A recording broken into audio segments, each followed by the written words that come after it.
Olá, irmãos, eu sou Rodrigo Souza, sou cristão, pentecostal, professor de escola bíblica e conservador. E no vídeo de hoje eu quero fazer a minha primeira resenha do canal.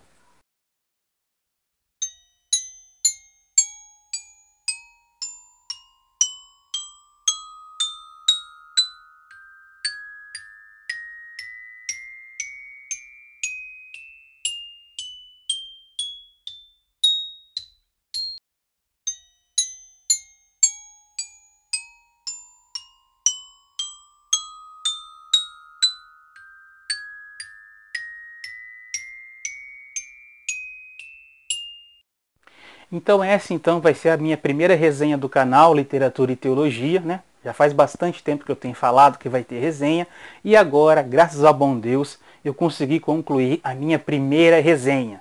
Como foi a minha primeira resenha, então eu quis fazer algo bem bonito, bem ajeitado, né?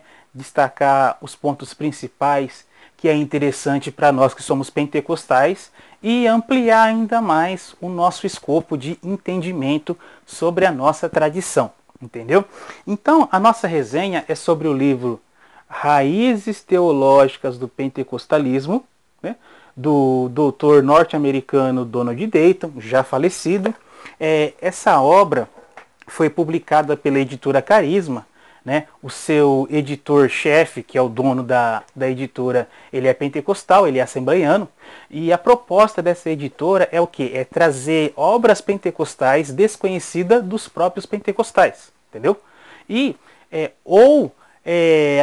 muitas obras, alguns pentecostais que conhecem inglês, alemão, espanhol e por aí vai, são poucos que têm acesso a esse tipo de obra, né? Então a maioria dos brasileiros fica refém das obras publicadas aqui no Brasil e da disposição de cada editora. Uma nota interessante para a editora Carisma é que assim, é uma editora privada, né? Privada e que tem essa proposta de trazer esse tipo de literatura. Literatura boa, fidedigna e especial para os pentecostais, né? Enquanto muitas editoras que representam a própria denominação fica perdendo tempo publicando Batalha Espiritual, Vitória Financeira e por aí vai, né? Os pentecostais não querem isso. Os pentecostais querem algo que entenda a sua tradição e que ajudem ainda mais a entender as escrituras sagradas. Então esse é o ponto principal. Então, sem delongas, vamos começar então a nossa resenha, a resenha do Souza, ok?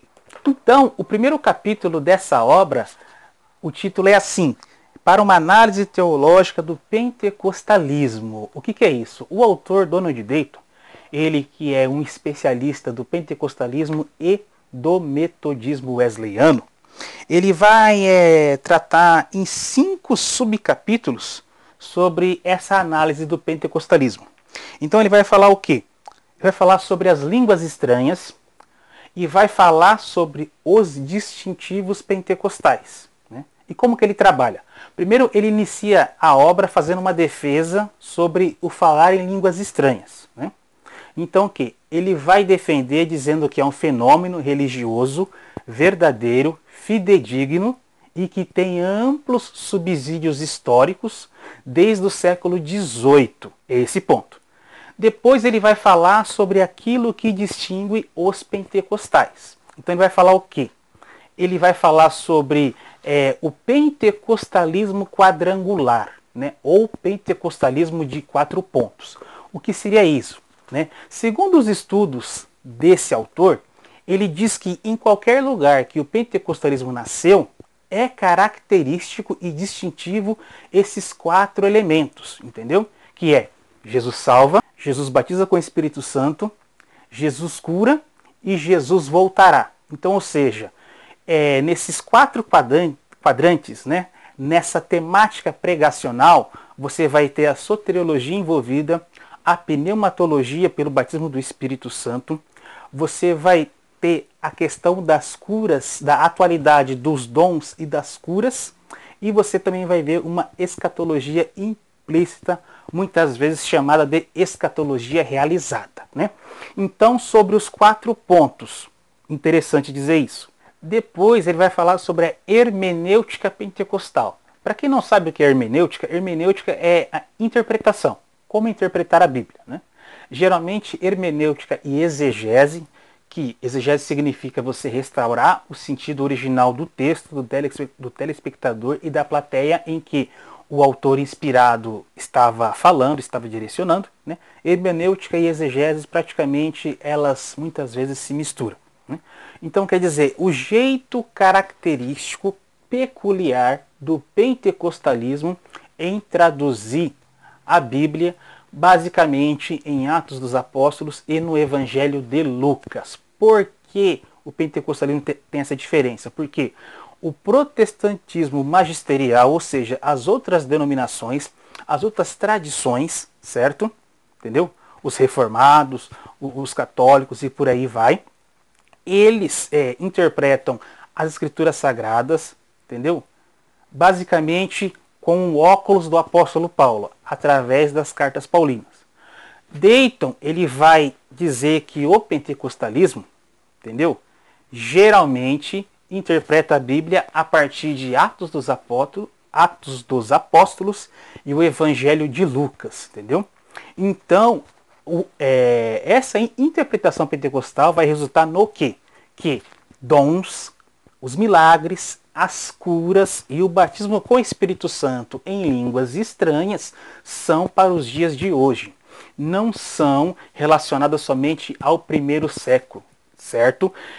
Esses elementos não perderam a sua validade com o fechamento do cânon sagrado, ou seja, das escrituras sagradas. Quanto a Bíblia foi completa, esses dons cessaram. Não, o pentecostalismo não entende desse jeito. Aí ele faz uma crítica positiva em relação a isso, né? Quando você pega uma narrativa, como Atos dos Apóstolos, entendeu? Um texto histórico, e você utiliza ele de maneira normativa, você tem um problema, você tem um cuidado. Então, através disso, o pentecostalismo, entendeu? Ele foi entendido como um movimento radical, entendeu? Muito nocivo à fé cristã devido a esse posicionamento. Só que aí Dayton vai adentrar ainda mais dentro da história, dizendo que em várias tradições tiveram pensamentos e desdobramentos que favorecem a temática pentecostal. Isso é interessante. Depois ele fala sobre o símbolo que o pentecostalismo no início, né, no ano 1900, foi conhecido perante a sociedade. O quê? Sobre o movimento de chuva seródia. O que é esse movimento? Ou seja, o pentecostalismo ele foi a segunda colheita, entendeu? Ele foi a segunda colheita relacionada ao batismo do Espírito Santo. A primeira colheita aconteceu em Atos dos Apóstolos, entendeu? Lá no capítulo 2, quando o templo é enchido, e é enchido com línguas de fogo, e as pessoas foram batizadas com o Espírito Santo, falavam em línguas estranhas, e por aí vai. Essa foi a primeira colheita. A segunda colheita acontece quando o movimento pentecostal nasce em 1900. Ou seja, então, o movimento da chuva seródia é o quê? E é interessante o que Dayton vai falar sobre isso. Diz assim, na página 63. A precipitação das chuvas na Palestina ocorre em duas principais estações. Na primavera, durante o seu plantio de alimentos, e no outono, para o seu amadurecimento antes da colheita. O fenômeno climático das terras bíblicas acabou fornecendo a metáfora mediante a qual os pentecostais puderam compreender sua própria relação com a Igreja Apostólica e o iminente fim dos tempos. O Pentecoste original do Novo Testamento, de Atos dos Apóstolos, foram as chuvas da primavera, quando o derramamento do Espírito foi acompanhado pelo plantio da igreja. O pentecostalismo contemporâneo, o nosso, representaria, portanto, as últimas chuvas, o especial derramamento do Espírito nos últimos dias para a restauração dos dons como parte da preparação da colheita, ou seja, representando o retorno de Cristo em glória.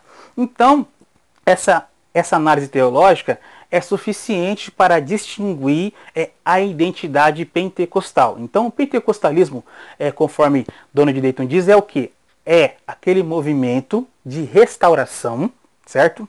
Com uma pegada bastante missionária, com uma temática pregacional muito simples e bem objetiva.